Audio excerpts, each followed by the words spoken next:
más teórica, ¿no? Como que habla consigo mismo. No sé si alguna vez hablasteis con vosotros mismos. Yo muchas veces. Sobre todo cuando estás ahí concentrado y algo no te sale y céntrate, hombre, céntrate. Pero como que nos recordamos cosas siempre, ¿no? Y los primeros versículos hablan de esto, ¿no? De cómo Él se recuerda cosas. El Señor es mi luz y mi salvación, ¿por qué voy a tener miedo? El Señor es mi fortaleza, ¿por qué voy a temblar? Cuando vengan los malos tiempos, pues el Señor va a estar conmigo. Incluso me gusta esa frase que dice que me pondrá una roca tan alta que nadie me podrá alcanzar, ¿no? Y después el Salmo da un vuelco a partir del versículo 7 y ya es como vamos a poner en práctica aquello de lo que me estaba recordando en mi cabeza, ¿no? Y habla con el Señor. Y solo por destacar los últimos versículos, que es cuando ya dice, tengo a los enemigos como al lado, me amenazan, ¿no? O sea, los enemigos puede ser cualquier situación, no solamente enemigos reales, ¿no? O personas que quieran hacernos mal, sino cualquier momento que estemos viviendo. Y acaba en el 13 y en el 14, sin embargo, yo confío en que veré la bondad del Señor, mientras estoy aquí, en la tierra de los vivientes. Y vemos cómo era la confianza de David, ¿no? Que él no se aferraba a una esperanza futura de voy a estar con el Señor siempre, sino que voy a experimentar la bondad del Señor aquí mismo, mientras esté aquí, vivo, ¿no? En la tierra. Da igual la circunstancia por la que esté pasando, sino que voy a poder experimentar esa bondad del Señor en mi vida. Y acaba el versículo, el Salmo como empieza. Espera con paciencia al Señor. Se vuelve a decir a sí mismo algo, ¿no? Espera con paciencia al Señor. Sé valiente y esforzado. Sí, espera al Señor con paciencia.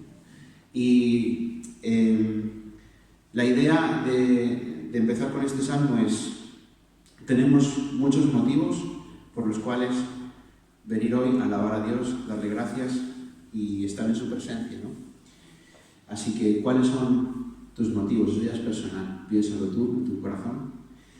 Y segundo, pues es una buena oportunidad para eso que nos decimos a nosotros mismos, eso que lo tenemos aquí en la cabeza y lo recordamos, bajarlo a nuestro corazón y ponerlo en práctica. Y yo creo que es un buen día también para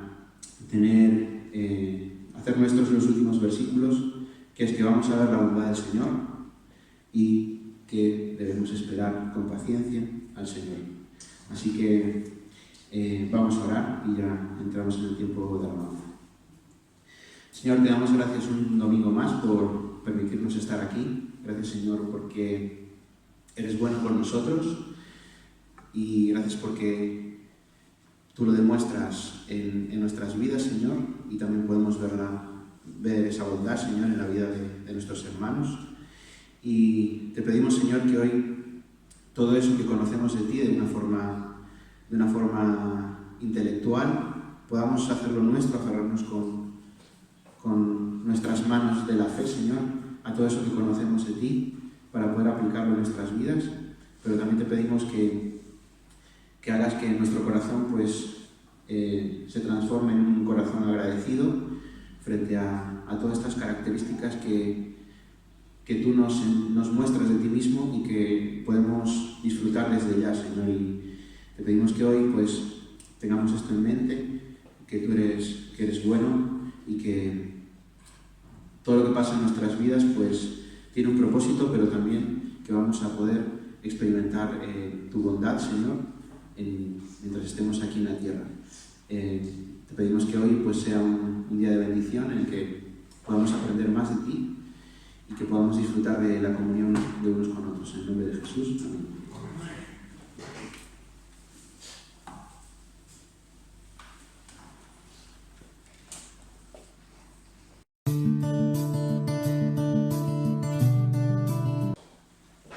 Muy bien, pues buenos días a todos.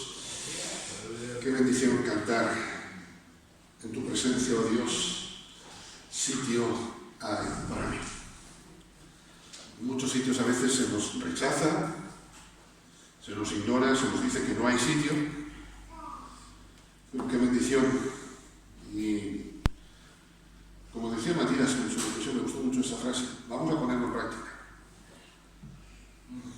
Salmo 23. Jehová es mi pastor, nada me faltará. En lugares de delicados pastos me hará descansar. Junto a aguas de reposo me pastoreará. Confortará mi alma, me guiará por sendas de justicia, por amor de su nombre. Aunque ande en valle de sombra de muerte, no temeré. Este es el Salmo 27. No temeré mal alguno, porque tú estarás conmigo. Tu vara y tu callado me infundirán aliento. Preparas mesa delante de mí en presencia de mis angustiadores. Unges mi cabeza con aceite. Mi copa está rebosando. Ciertamente el bien y la misericordia me seguirán todos los días de mi vida. Tu casa, oh Dios, sitio hay para mí. En la casa del Señor moraré por largos días. Amén. Precisamente este salmo nos habla esto de práctica. Nos decía Matías, Jehová es mi pastor, nada me faltará. Y hemos visto que no nos va a faltar descanso, que no nos va a faltar paz en nuestra vida, que no nos va a faltar ni el consuelo ni la presencia poderosa de Dios. Quisiera en esta mañana pensar especialmente en la segunda parte del versículo 3 y versículo 4. El Señor me guiará por sendas de justicia, por amor de su nombre. Aunque ande en valle de sombra de muerte, no temeré mal alguno, porque tú estarás conmigo. Tu vara y tu callado me infundirán aliento.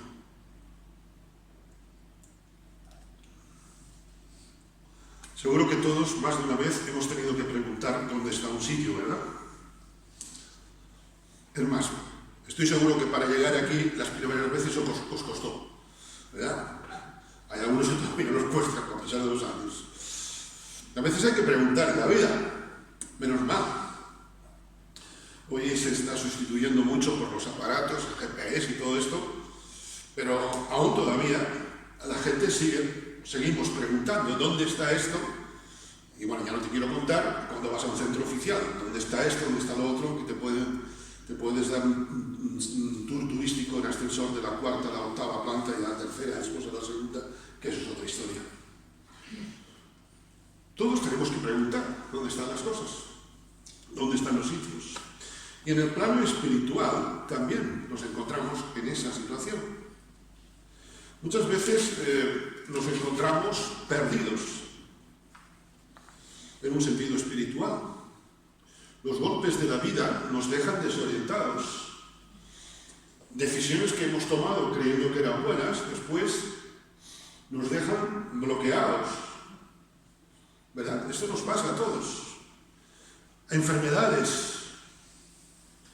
Veíamos, aunque un ejército acampe contra mí, esto puede ser una situación que te sientes por donde me vienen los tiros. Aunque ande por valle de sombra y de muerte. Óigame, esto son palabras mayores.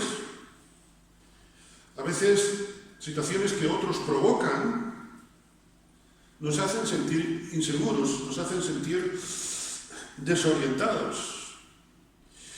Y lo que es más curioso es que, queriendo hacer la voluntad de Dios, muchas veces nos pasa esto, que quieres hacer la voluntad de Dios y Satanás, que está como león rugiente buscando a quien devorar, nos mete algunos mordisquillos, mordiscotes debería decir, ¿no? Y nos sentimos desorientados.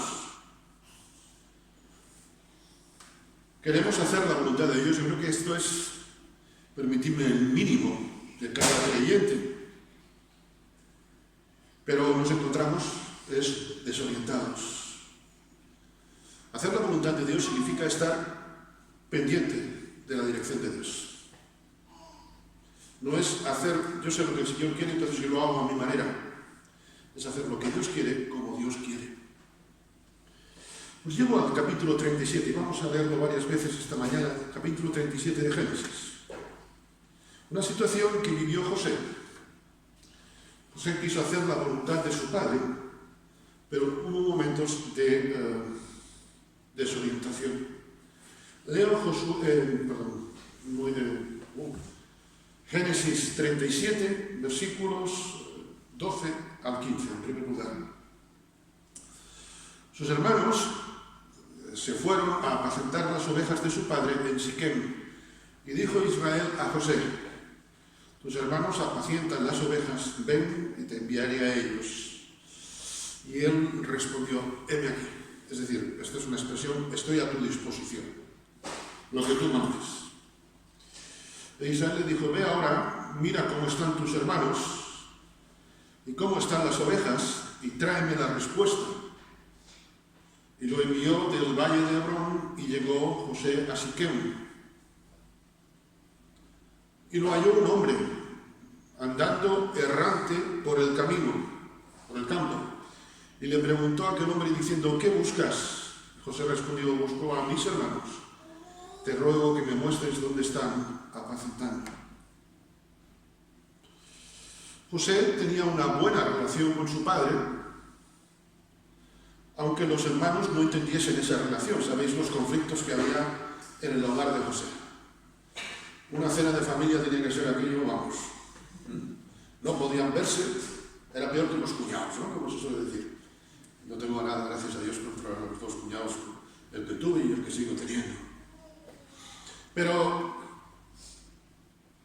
digamos, sabéis lo que quiero decir en lenguaje coloquial esto, ¿no? Imagínate una cena en aquella casa, ¿cómo sería? No podían ver a José, a Benjamín, como era el pequeño, tampoco le echaban mucha importancia.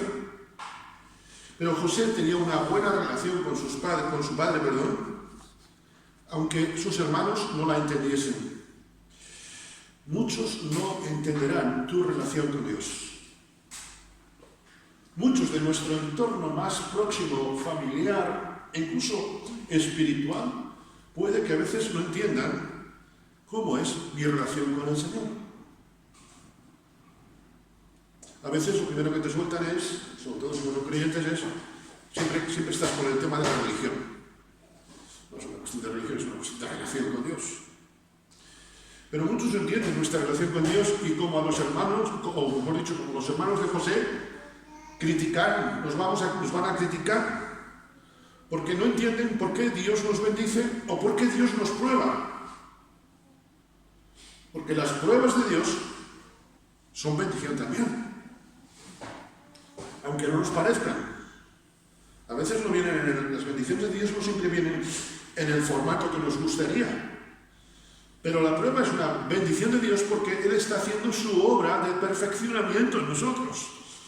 Si Dios no permitiese las pruebas en tu vida y en mi vida, no estoy diciendo consecuencias del pecado, que eso son cosas diferentes.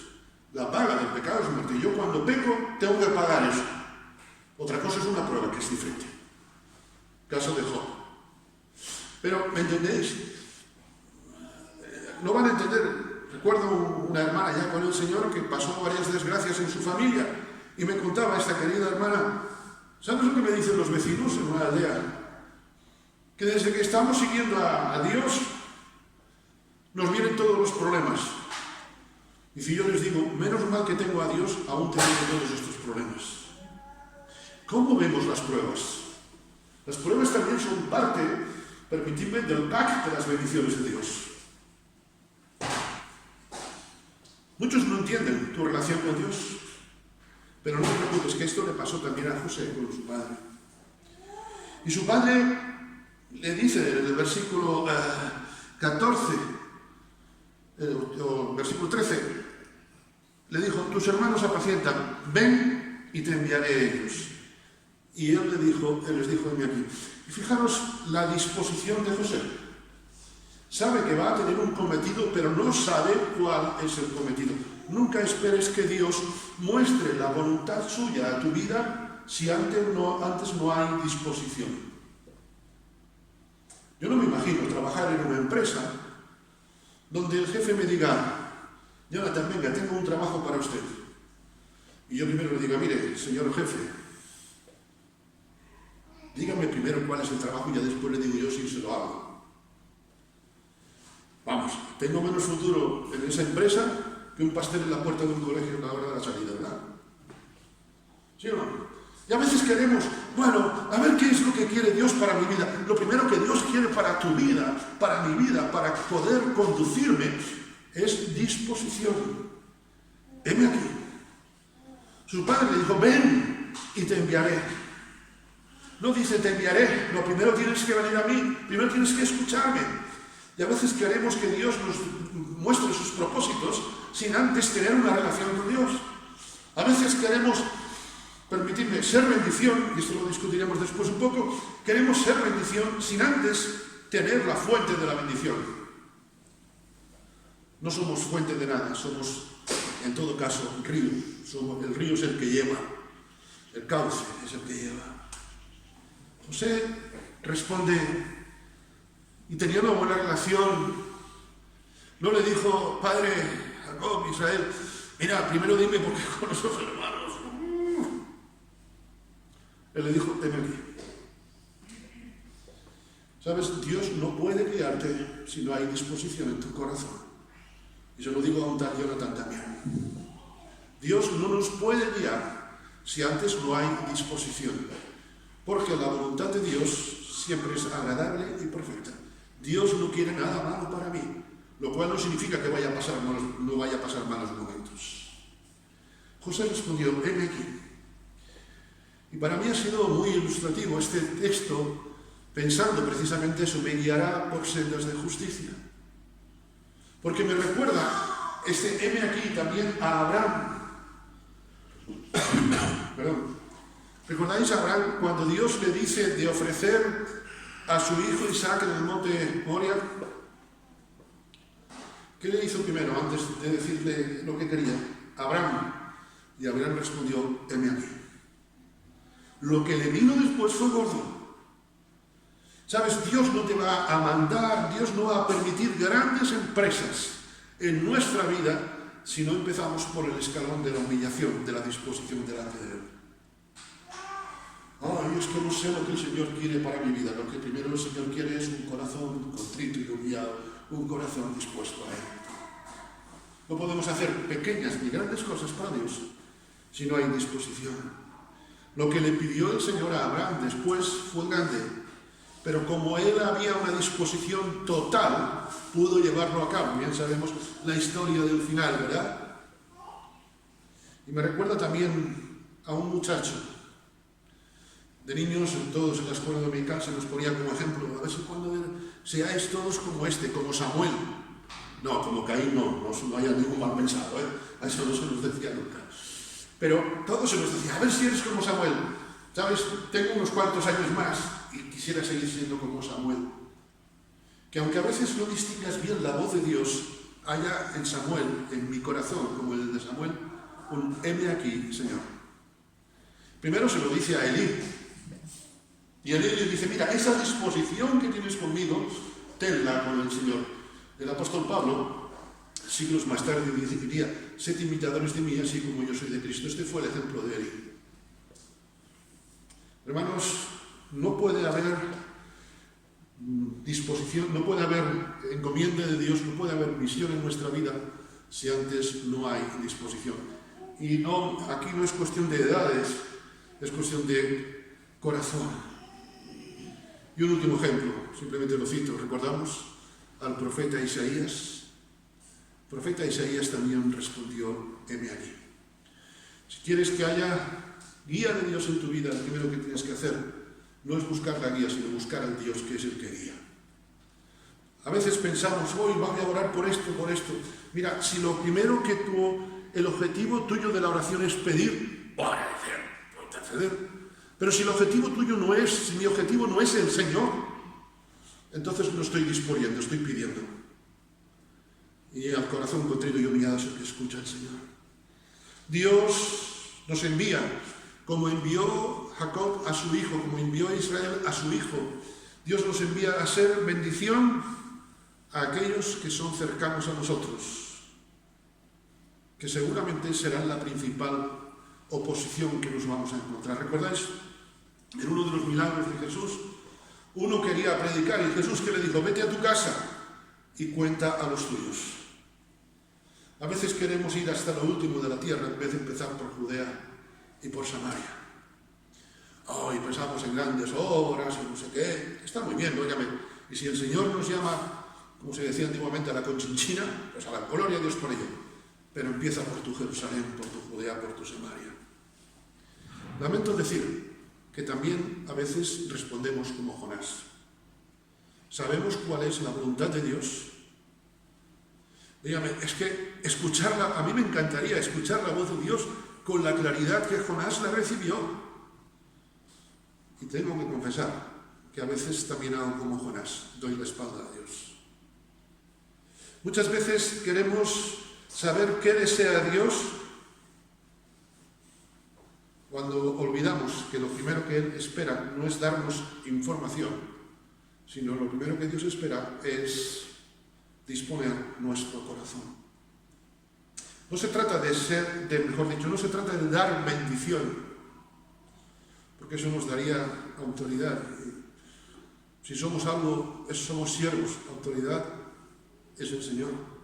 No se trata de dar bendición, sino de ser bendición.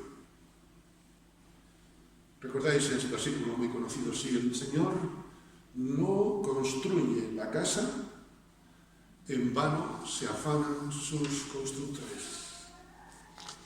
¿Por qué hay tantos fracasos a veces en nuestra vida? ¿Es que Dios no nos está guiando por sendas de justicia? Es que no estamos dejándonos guiar por el Señor. Dios nos envía y nosotros somos responsables de seguir dependiendo de Dios, de seguir fieles al llamado de Dios. ¿Qué es ser fiel al llamado de Dios?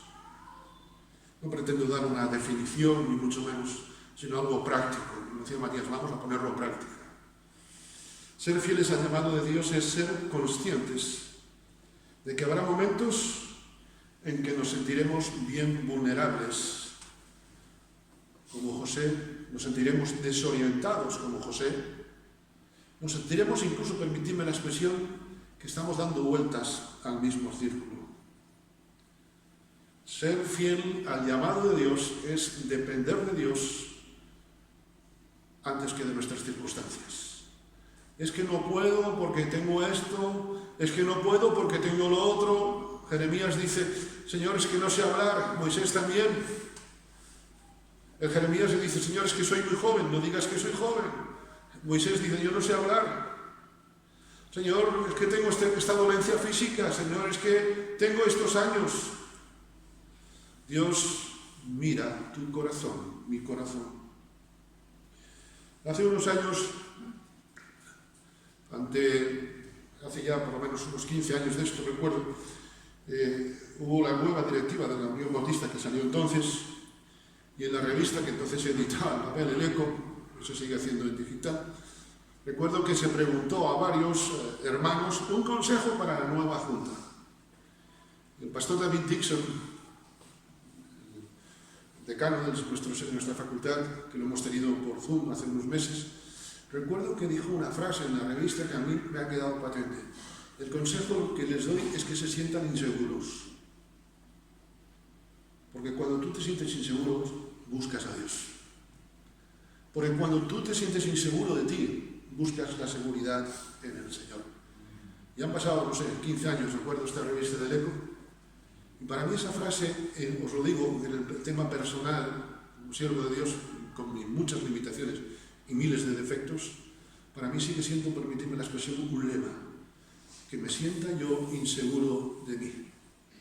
El viernes me surgía, sin darme cuenta, una alabanza de niño, comentaba con mi hermana, aquella, mi pensamiento eres tú, Señor, mi pensamiento eres tú. Y reflexionaba, cuántas cosas esta semana hubo que hacer, gloria a Dios que se pudieron hacer, y me planteaba, ¿realmente tú eres, Señor, el centro de todo, como esta mañana hemos cantado? Queridos hermanos, hablo para todos, empezando por el que está de pie. Ser fiel al llamado de Dios es depender de Dios en todo momento.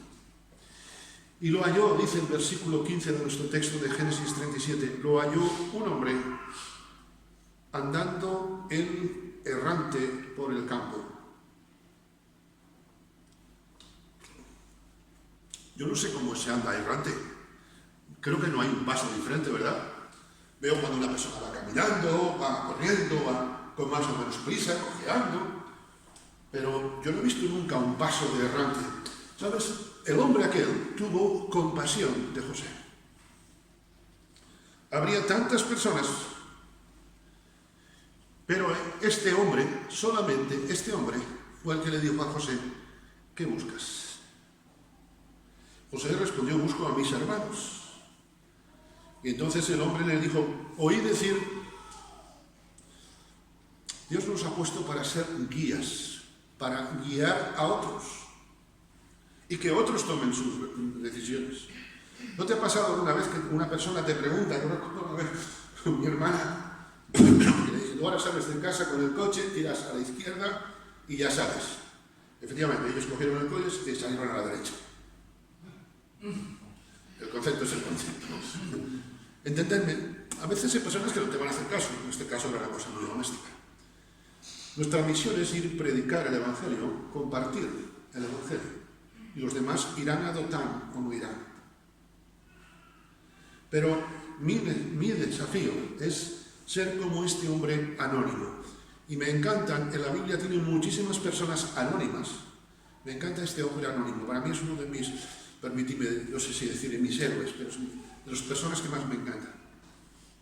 Y yo pido al Señor tener la misma compasión, porque los que están a mi alrededor no es gente que esté andando, sino que está errante. José no solamente estaba andando.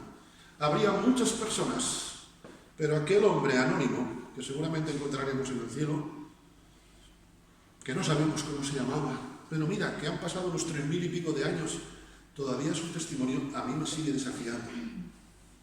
¿Sabes? Dios quiere usarte a ti y a mí como este personaje anónimo, porque el Señor quiere guiar a los demás. El Señor quiere guiar a los hermanos. La clave para encontrar a sus hermanos estuvo en que José reconoció que estaba equivocado, que estaba perdido. Tú imagínate que en aquel momento, cuando el hombre aquel anónimo que lo ve errante, le dice: ¿qué buscas? José dice: no, estoy de paseo por aquí. No, esto es mi misión, ¿qué le importa a este hombre que vengo yo aquí a buscar? ¿Sabes? Si no reconocemos nuestra situación, Dios no nos va a guiar. Y Dios sigue enviando hoy a hombres, mujeres, cristianos, cristianas, porque la promesa del Señor es clara: te guiaré por sendas de justicia por amor de mi nombre. ¿Cuántas veces nuestro orgullo nos impide vivir esta promesa de Dios? ¿Cuántas veces yo me creo tan cristiano que qué me va a decir a mí el hermano? Si te conozco, si tú me conoces. Es muy interesante, porque la respuesta de este hombre fue: oí decir. Dio un testimonio muy breve. ¿Sabes? Los sermones cansan. Espero que el de hoy no os canse mucho. De momento no veo ninguno dormido y menos roncando. Pero, entendedme, cuando tú sermoneas a una persona, desconectas. Las personas lo que quieren es que tú guíes, necesitan que les guiemos. Lo que tú y yo necesitamos es dejarnos guiar por el Señor. ¿Cuántas veces presumimos de saber la voluntad de Dios, pero no somos sensibles a la voluntad de Dios? ¿Cuántas veces presumimos de saber la voluntad de Dios, pero no somos sensibles a ella? Recuerdo cuando se fumaba antes en todos lados, y más de una vez ibas al médico y el médico estaba fumando en su despacho. ¿Recuerdas? Esto no hace tantos años. Algunos teníamos pelo de entonces. Y era muy curioso porque los médicos muchas veces llegaba un paisano y no, me pasa esto, que no respiro bien. Y el hombre con el pitillo, a veces el puro allí en el cenicero, el consejo que el médico le daba era: no fume. Cuando a mí me empezó a caer el pelo con 18 o 19 años, fui a un médico que era más calvo de lo que yo soy ahora. Y llegué y me dijo: Jonathan, aquí viene usted. Digo: hombre, se me está empezando a caer el pelo, a ver si había algo. Aquel hombre me dio un testimonio. Me dijo, Jonathan, si hubiera algo, yo no estaría así. Una consulta rápida. ¿Sabes? Lo que los demás van a ver, permitidme la expresión, es tu calvicie. No presumo de ello. Si Dios me la dio, en fin, gloria a Dios por ella. Pero, ¿me entendéis? Los que los demás van a ver no es el discurso que le des, sino tu testimonio. Benditos seamos los calvos, por favor, a todos. ¿Entendedme? ¿Verdad, Matías? Amén. Hermanos, creo que nos sobran palabras y nos faltan hechos. Ahorraríamos muchas lágrimas si reconociésemos nuestra necesidad de la guía de Dios. Y necesitamos al Señor. Yo sé que los que no conocen a Cristo lo necesitan mucho, pero yo también. Hay una canción, una alabanza que cantamos, toma mi necesidad. Pero no estamos completos en Cristo. Sí, estoy completo, por eso necesito más de Él. Dios sigue enviando hoy a personas desconocidas. Dios responde a veces con hermanos anónimos. Hermanos que a lo mejor tú dices, ¿cómo este me va a aportar nada? Y no hay nada mejor, queridos hermanos, que ser como aquel hombre, guía para los perdidos. Eres tu testimonio en el barrio, en la escalera. Y yo sé que a veces en la escalera o en el vecindario tenemos cada vecino que tú dices, Señor, menos mal que voy al cielo. Porque si me toca ponerte en el infierno, tú imagínate. Y a veces te entra un ataque misionero y dices, Señor, que se salve también, ¿no? A veces quieres que se salve no para que se salve, sino para que te deje de dar problemas, ¿no? Pero bueno, eso es otra historia. Queridos hermanos, no hay nada mejor que acercarnos a los demás. En esta mañana no sé cuántas personas estamos en esta sala, no sé cuántas personas nos verán, pero en cierto modo cada uno de nosotros en esta mañana es un José que está errante. Y a veces me acerco al hermano para decirle, ora por mí, por esto, por esto, por esto, por esto. Está bien, es bueno. Pero ¿cuántas veces me acerco para decirle, ¿qué puedo orar por ti? A lo mejor el primer día no te va a contar mucho, ni el segundo. Pero como la gota de agua sobre la piedra, el Señor va a hacer que tu corazón se abra. A veces queremos para nosotros, pero cuando quiero para los demás, todos somos errantes. Mi oración en esta mañana es, Señor, dame un corazón sensible para los que están desorientados como yo, para ser como este hombre y decirle, Señor, mira, amigo, hermano, no largar una historia. Aquello de consejos tengo y para mí no, consejos vendo y para mí no tengo, muchas veces se repite. Pero Dios lo que espera es que seamos sensibles y tengamos sensibilidad. Sobran cristianos, sobran personas que creen que lo saben todo. Faltan cristianos sensibles a la voz de Dios. Me guiará por sendas de justicia, aunque yo ande en valle de sombra de muerte. Todos pasamos en las situaciones de la vida que no sabemos a veces qué decisiones tomar, qué rumbo seguir, como José. Me pregunto en esta mañana, y os lanzo esta pregunta, ¿por qué no apropiarnos de esta promesa del Salmo 23? ¿Por qué no apropiarnos de esta promesa del Señor, que me guiará por sendas de justicia por amor de su nombre? Y aunque ande yo en valle de sombra de muerte, no temeré mal alguno. ¿Por qué hay miedos en mi corazón? ¿Por qué hay temores en tu vida? Si hay promesas de Dios, ¿será porque no hay un corazón que diga, heme aquí? Sabemos que Dios cumple sus promesas. El otro día leíamos que ni una sola de sus promesas faltó. Sabemos que Dios va a cumplir y cumplirá sus promesas, pero dejamos que las cumpla, no a nuestro modo, sino a su modo.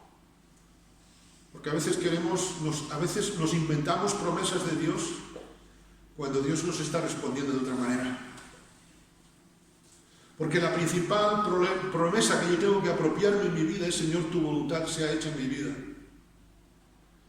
La única forma de vivir las promesas de Dios, como apuntaba al principio, es viendo cada oportunidad, sea agradable o desagradable, no como algo más de la vida, no como un revés, no como una circunstancia, no como un recodo del camino, sino viéndolo como una oportunidad que Dios nos da para que se manifieste su gloria. Y voy a casi concluir. Digo lo de casi, porque así nos engaña. Marta veía un cadáver. Marta estaba destrozada. María, su hermana, lloraban, diríamos como dos magdalenas. Jesús se acerca con ellas al cementerio, a donde la habían enterrado, y donde Marta veía hedor, Jesús vio la gloria de Dios. Leo Juan 11, 39, 40. Marta, la hermana del que había muerto, dijo: Señor, hiede ya, porque es de 4 días. Esto era un hecho tangible. ¿Cómo olía un muerto? Los muertos huelen fatal, ¿verdad? Pasado después de unas horas. Cuando a veces se encuentra un cadáver después de llevar a veces horas o días, es horrible el cheiro, el tufo, la peste que echa, ¿verdad? Quizá en tu vida en este momento hay algún hedor que tú dices: esto no está muerto, esto está putrefacto. Y como a Marta, el Señor esta mañana te dice: ¿no te he dicho que si crees verás la gloria de Dios? Quizá hay situaciones así en tu vida. Pensemos en esta mañana quizá en cadáveres que pueda haber en nuestra vida, situaciones difíciles, familiares, que tú dices: esto ni con agua caliente se arregla. Esto hiede ya, esto ya lleva mucho tiempo. Esto ya es, como decimos en Galicia, ya ha llovido bastante. Señor, son 4 días y esto hiede. Si era verano es muy fácil que fuese, que el olor a un cadáver. A veces he estado en algún entierro que, madre mía, tú decías: pobrecito, el difunto. Y sobre todo, por ejemplo, en zonas como en Canarias, que con el calor los cadáveres se entierran con cal viva, para el tema de la corrupción del cuerpo. ¿Cómo estaría aquel cadáver? ¿Qué situaciones hay en tu vida en esta mañana que están hediendo? ¿Qué situación hay en tu corazón, en mi corazón, que tú dices: Jesús se acerca a nuestra vida, a nuestro corazón, y nos dice: ¿no te he dicho que si crees verás la gloria de Dios? Aférrate a las promesas de Dios. Aferrémonos a las promesas de Dios. Ojalá nuestra oración en esta mañana sea la que encontramos en 2 de Crónicas 20, 12. Señor, nosotros nos sentimos indefensos ante esta enorme multitud que nos ataca y no sabemos qué hacer, si no es poner en ti nuestra mirada. Señor, no sé qué hacer, pero sabes lo que puedes hacer: poner en el Señor tu mirada. ¿Qué harás? ¿Qué haremos? Eso queda en el corazón y en la responsabilidad de cada uno. Amén.